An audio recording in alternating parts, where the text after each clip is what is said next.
This story is set in a forgotten time. It's the Roaring '20s, and it's really, it's a breakout time, a time of material excess in every direction, and they call it roaring for a reason. And it was disaster haunted too, waiting for that next grief to come, and it does come in this fall of the stock market in October of 1929. It was a period of outrageous crazes and fads. I mean, ridiculousness. Flagpole sitting and marathon floating and swimming pools. And somehow, Warren Buffett's game, bridge, emerges as a full-on craze. And so my question was, how did that happen? How does that happen with this craziness going on, that a game that is descended from whist, with the preferred game of Talleyrand and Thomas Jefferson and Napoleon? How does that take off? It needed two things. It needed, one, a galvanizing force. And that would be E. Lee Culbertson, who was the P.T. Barnum of the bridge case. More on him in a second. But secondly, it needs that flashpoint moment, something that dramatizes the game. And that's what you started to see performed there. It happened in Kansas City on the night of September 29th, 1929, a Sunday night. Two couples, young, in their 30s, that's young now, on socially, the Bennetts against the Hoffmans. And for those of you, it's a partnership game, 2 against 2. And so they're playing as couples. And of course, you know the old saw. There's 2 things you never do with your spouse. 1, hang wallpaper. Never hang wallpaper with your spouse. And number 2, you don't play bridge together as bridge partners because bad things can happen. And on this, something really bad happened.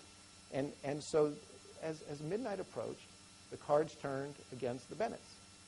And then Myrtle and Jack Bennett turned against each other. And on what became unbelievably the last bridge hand of Jack Bennett's life, he failed to make his 4 spades contract. And Myrtle unloaded on him. She said, "You're a bum bridge player, Jack." And he said, "Maybe I'm not the only one." And it intensified. Until finally Jack couldn't take it anymore. He viewed it as his wife's insubordination.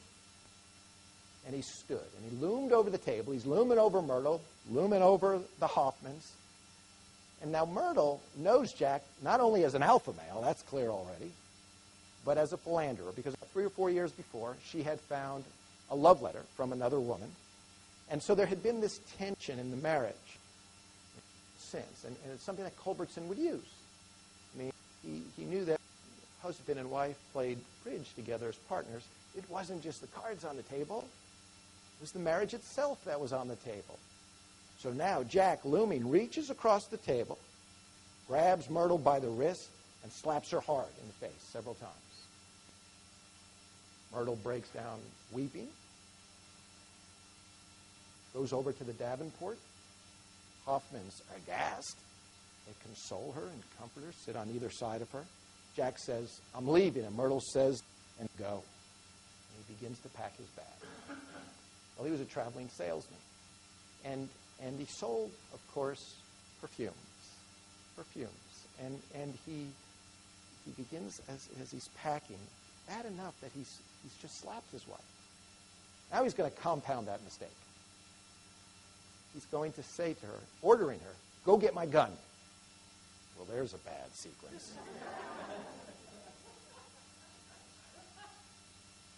He carried a .32 Colt automatic pistol on his road trips for protection. This was like the Old West. He'd be in his Hupmobile Roadster, and he'd had his samples, and he was in his 3-piece suit, and he went out selling in the Western Territory. Well, suffice to say, Myrtle got that gun, and 4 bullets later, old Jack was dead on the floor. And then she hired a Democratic presidential candidate to be her attorney, the most famous man in Kansas City, Senator James A. Reed. Senator Reed, silver hair, silver tongue, he was an orator in the classic sense. I mean, his oratory was like some of the Senate greats, Calhoun and Clay and Webster. He could stand there in the Senate and orate for hours. And he did in 1919. He was with Henry Cabot Lodge and other Republicans, Woodrow Wilson's League of Nations. And so I can tell you that when Reed, just as I'm researching this 80 years later, when Reed walks into the courtroom, you could all but feel the men bowing before the great man. And I say men in the jury because there were no women jurors. Myrtle Bennett was not tried by a jury of jurors. Missouri and 25 other states did not allow women as jurors in 1931 when the trial happened. And part of what made this trial such a sensation was bridge. Everyone was playing. Hollywood moguls were playing. You know, Sam Goldwyn and Louis Mayer and those caddy writers at the Algonquin Round Table, they were playing. Bess Truman was playing in Independence. And are we all fading out to dark?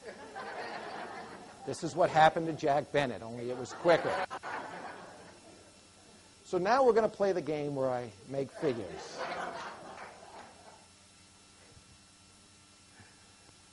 Wow.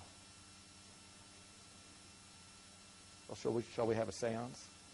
I'll keep talking, and we'll just hope for the best that the lights will come back on. He's up there working it, I think. Jim Reed is a masterful attorney, and it's high theater for him, and he brought light into the courtroom.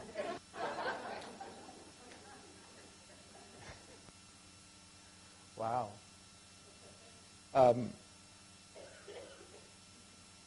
And you know, women, this was a high society case here. So women are coming into the courtroom with their furs and pumps, and they're there for two reasons. One, because what it is that this is Senator Reed's, he's now a former senator, by the way. It's his final courtroom case. And also because they really want to know how far they can push their husbands at the bridge table with their bid. And this is the beginning of the modern media age. Tabloids start, New York Daily News, 1920. You have talkie films, and you have newsreels, and most famously radio. 40% of American homes have radio. So all this is happening in Kansas City, and Reed is crying his crocodile tears, the great dramatician that he is, the thespian, and he's waxing on about the sanctity of womanhood, while at the same time extramarital affair with his next-door neighbor. True story. This is why I'll never write fiction. So, meanwhile, someone is watching all of this in New York and taking it in. And that's the barn of the bridge craze, Ely Culbertson. And he'll use anything to dramatize game of bridge. So he's trying to sell the game. He's trying to sell his contract bridge instruction books. And, of course, he's trying to sell himself. Now, he was born in Russia. His father was an American. His mother was Russian. And he was urbane and tuxedoed. He was the first great man of bridge. A lot of people today still remember Charles Gorin. Well, before there was Charles Gorin, there was Ely Culbertson. And Culbertson was the greatest promoter of playing cards since Hoyle, according to Hoyle, the British in the mid-18th century. And here's what he did. He sold to American housewives equality. Remember, this is the 20s, right? And get the right to vote in 1920, starting to voice in new and exciting ways across American culture. And so Culbertson is telling housewives, if you want true equality, all you need is a quarter to buy a deck of cards and, well, $1.50 to buy one of my bridge instruction books. He said to housewives that the bridge table was the one place where, by dint of intellect and skill, could be their man's equal and more. And many times they were much more. And what Culbertson knew is, in 1929 and into the 30s, most men did not want to follow their wives' leads at the table or anywhere else. Some would say still today, maybe. And so this was the live wire that he was shaking, and it was working because it was catching on.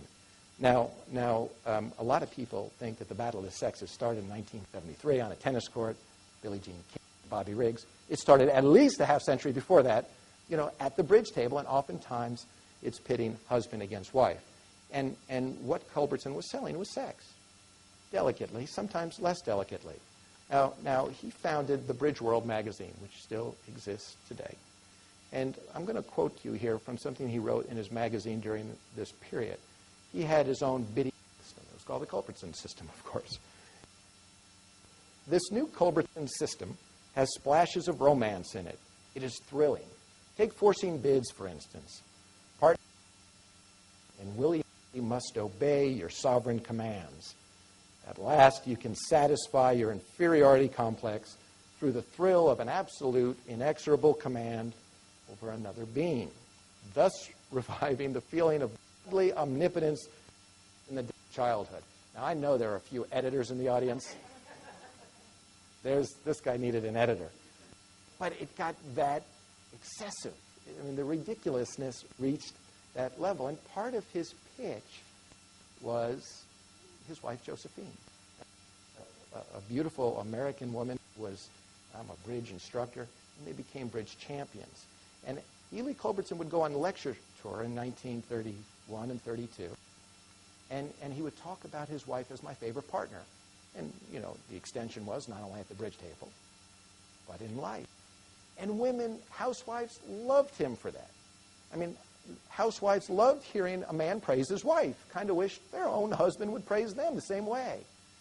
But it was, we know now that the Culbertson marriage was irretrievably broken, and that this was really a marketing, an advertising pitch, and advertising was booming at that point.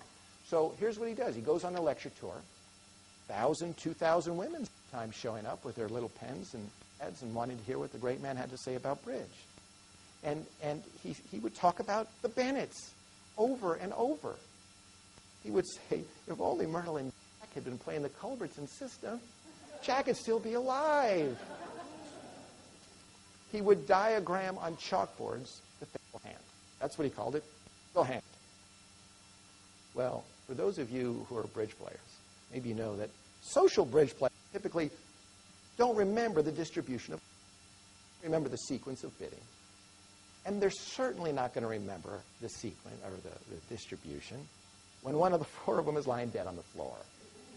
They have other things on their mind. And so Culbertson said that Jack made two mistakes. Number one, he just didn't have the strength to open. And secondly, he should have tried to finesse that queen of spades. He made the whole thing up. Just made it up. And in fact, he would write his autobiography in 1940, and most of it was made up. I mean, he had compressed the lives of 10 brilliant, brave men into a story. He really was quite a guy. And his greatest, marketing coup was the bridge battle of the century. Okay? This was December of 31 into January of 32. And everybody knows, back in those days, everything was of the century. Never mind that the century had 70 years to go. In this case, it was a battle of bidding systems because bridge was becoming such a big business that the established old guard saw Culbertson cutting in on their territory. He was taking away their lectures, taking away their book sales, and they wanted them back. And the only way to get them back was to band together and form what they called, bridge headquarters, and created the official system of bidding, which was really just a bunch of their ideas and principles thrown together. Nothing really new, just pieces stitched together. And in the bridge battle of the century, for all the spoils of bridge, Ely and Josephine Culbertson played against two men, Sidney Lenz and Oswald Jacoby. First half of the match in the Culbertsons' apartment suite in New York at the Hotel Chatham, and the last half at the new Waldorf Astoria. This was front page news in American newspapers for 5 weeks. 5 weeks, 20 sessions, 4 sessions per week. And it drew huge, coverage in the press. What they did is they had it sealed off by these, they had the playing table, or a card table, excuse me, the 4 players sitting there and the officials all watching. And then they had set up these 2 screens, and they had little cracks in between the screens. And people time looking through the cracks. And of course, the United Press reporter who was there was heard to say that he always wanted to be a crack reporter. Grantland Rice was there. Damon Runyon covered it. Ring Lardner covered it. And among the high society people there, Grand Duchess Marie of Russia, and there were Astors and Marshall Fields. NBC Radio, nightly reports. And you know, Culbertson had a courier going into the press room and food for the press, Prohibition era. And finally, the very beginning of the match, I should say, the courier comes in and said, "Ladies and gentlemen of the press," there were a few women, "the first words of the bridge battle of the century have been spoken," and everybody gets their pen. So Ely turned to his wife and said, "Where do you wish to sit, Joe?" It reached that level of ridiculousness. And so it took off, and Ely and Joe, not stealing too much from the book, win this, and they become millionaires. They're endorsing Chesterfield cigarettes. They're endorsing Wrigley gum. RKO Radio Pictures in 1933 pays Ely Culbertson $270,000 to make 12 bridge film shorts.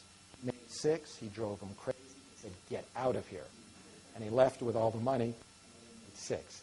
Only one is still out there that I could find at the Library of Congress. And in 1932, Ely Culbertson becomes America's best-selling author, outselling the novelist. He became that big a deal. At a time when the Tin Pan Alley song, "Brother, Can You Spare a Dime?" is a hit, Ely Culbertson was spending $7 a day on cigarettes. So let me say, too, that the joy for me in nonfiction is the research. Writing's no fun. Writing is no fun. But I love the research. And as part of this research, I went to Kansas City, went to the Bennett apartment, which is still there, still a very Tony place. And I had that diagram that you saw of the Bennett apartment, which was used as an exhibit in the trial. And I was looking at it, and the apartment had been reconfigured a little bit, and one of the neighbors had showed me in. And we were standing in the living room, and he says, "Where did the guy die?" So I kind of looked to his right, and then I looked to his left, and I look at him, I look down, I said, "I think you're standing on Jack Bennett right now." And he steps back. I even got a hold of a .32 Colt automatic pistol, which wasn't easy because it hasn't been made in 50 years by Colt. One of my prouder moments when I was walking through Marin County gun shop saying, "Excuse me, do you have a .32 Colt automatic?" "Okay, I'll go to the next one." And I finally found one. And the owner of the gun, who was the owner of the shop, took me to a shooting range. Now, the task for the writer in narrative nonfiction is to bring to life on the page for the reader what the characters experienced in real time. And one of the ways to do that, of course, is to bring out the 5 senses: sight, sound, smell, taste, touch. That's how we experience things. So we go out there, and it's indoors, and we've got the protective ear cover on, and we set that mechanical paces. It's a torso that's tacked up to it. So I take the gun, I've got my back to it, and then I turn, take 2 steps, which was about Myrtle's distance in the living room, raised, fired once, twice. The first bullet right there was a bullseye. Okay, and total block. But I'm thinking, if I can do it, Myrtle could do it. And then I pulled off my ear cover. And I gave the gun back to the owner. I said, "I need you to take 2 shots. Take them in rapid succession." And I counted back 3 paces. He said, "Don't do that. You need to put the ear cover back on." I said, "Why?" He said, "Because this is going to destroy your ears."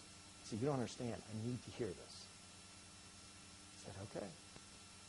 So 2 shots, bam, bam. And I just felt my head sort of snap back. And there was this shrill siren deep in my inner ear. And I couldn't hear anything for about, 3 or 4 or 5 minutes except that siren. And somewhere in there I thought, no wonder why Charles Hoffman testified at the trial that he never heard the 3rd and 4th shots. He heard the same siren. He was in a really small room compared to the room I was in. And so my point is it's when history and journalism collide. 80 years later, and next Tuesday is the 80th anniversary of this shooting, you can still learn new things. You can still be an investigative reporter. There's still sleuthing to be done. Last, I should tell you, I did learn to play bridge as part of my research for the book, although there are times I feel like bridge plays me more than I play it. It is a fantastic game. My wife, Carrie, does not play bridge. That is by choice. We have come to believe that's probably a good thing, the surest way to marital bliss. So with that, I'm going to stop, and I would be happy to take any questions anybody has. Questions? Yes, ma'am. If that happened today, would we have gotten off in your city? Counselor? Oh, it's a great question. It's a greght question. And actually, Don Samuel would be a great one to answer that. But here's what I would say. Jim Reed was really a fine trial attorney. He put on a show, and he used all the tricks. And I do think that courtroom greatness transfers across time, you know? Some things don't, but that does. I mean, Fred Astaire would be a great dancer still today. Jim Reed wouldn't have been able to do it quite the same way. This was the Pendergast machine courthouse. Reed was raised as a Pendergast machine politician, as was the judge, as was the prosecutor. And in fact, when they were going through the jury selection service, the prosecutor was railing against Reed because his crew had gotten some of the block captains from the Pendergast machine to do research on the background of every one of these people. And so there's no doubt that this was a crime of passion, number one, and by today's terms. But number two, she was a physically abused housewife. In the trial, it would come out that this was hardly the first time that he had struck her. There were at least 3 or 4 other occasions. And there was a study done in the 1990s. It was actually about Chicago. They studied wife killings of their husbands from 1875 to 1920. And it was a fascinating study. And the gist of it was that out of 75 killings, I think there were only 2 convictions. And one of them served more than 2 years. So it was a stunning figure. And there was a racial component to this because the study broke out, these trials of women of color as defendants because there was a much higher conviction rate, undoubtedly a racial component there, a racist component there, you might say. But anyway, it was an interesting time, and this was all part of it. I can't be certain that she would get off today. I can be certain that Reed still have put on quite a show. Yes? You able to research the original trial transcript? Well, it's a great question, and the answer is, hard as I looked, I could never find it. Newspaper accounts were, the newspaper accounts, especially in Kansas City, were voluminous. And there were 2 court reporters there. Jim Reed had his own, and there was the court's own reporter. Thankfully, those newspapers were publishing verbatim huge transcripts, huge parts of it. And they held up when you compared one to the other. There were 3 papers in Kansas City at that time, the Star, the Times, and the Journal-Post. The Journal-Post was more of a kind of a racier, perhaps less credible paper. But the coverage was pretty remarkable, actually. I had someone go down into the limestone caves, as they're called, beneath Kansas City, and that's where they store the old records. They wouldn't let me go down. So somebody helped me do it, went down, and let's say that this case was file number 106. They went there and found file number 105 and 107. I have no idea who that would have been.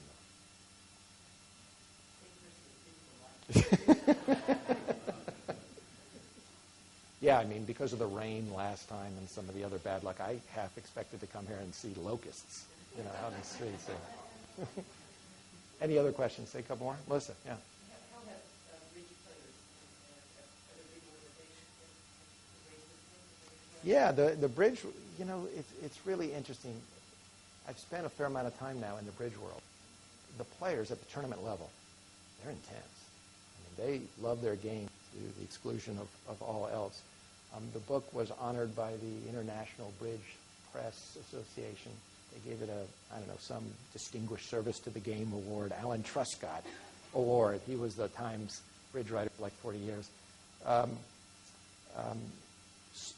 I'm an outsider. You know, I'm kind of an interloper, and most of them, when they read bridge books, and some of the bridge players will know that here, they want to open it up, kind of like our kids, and see illustrations, you know, of hands. And when they see long paragraphs of narrative, it confuses them. How about one more question? One more question. Like poker, a lot of it is not just the cards that you're playing with individuals. Is that someone who Well, it certainly was true for Culbertson. There's a greater sense of decorum at the bridge table. And, you know, Culbertson played what today, you know, people would call, sports writers would call, you know, head games, head trips, mind games. You know, at the Bridge Battle of the Century, he ordered a broiled porterhouse steak. And he's sitting there eating it during the game and smacking his lips. And Sidney Lenz, who was the gentleman, said, "My God, Ely, you're getting grease on the cards." Culbertson would take, you know, excessive amounts of time to make a bid when the play was fairly obvious, just to you know, get inside of the heads of his opponents. You know, poker is a fine game. You can learn the essence of poker in about a half hour. Not to say you're going to be a great player in that amount of time. But bridge is a much more complex game, and it's a partnership game. And I've always thought that life is much more fun in partnership. So I thank you all for being here. Nice to see many friends here.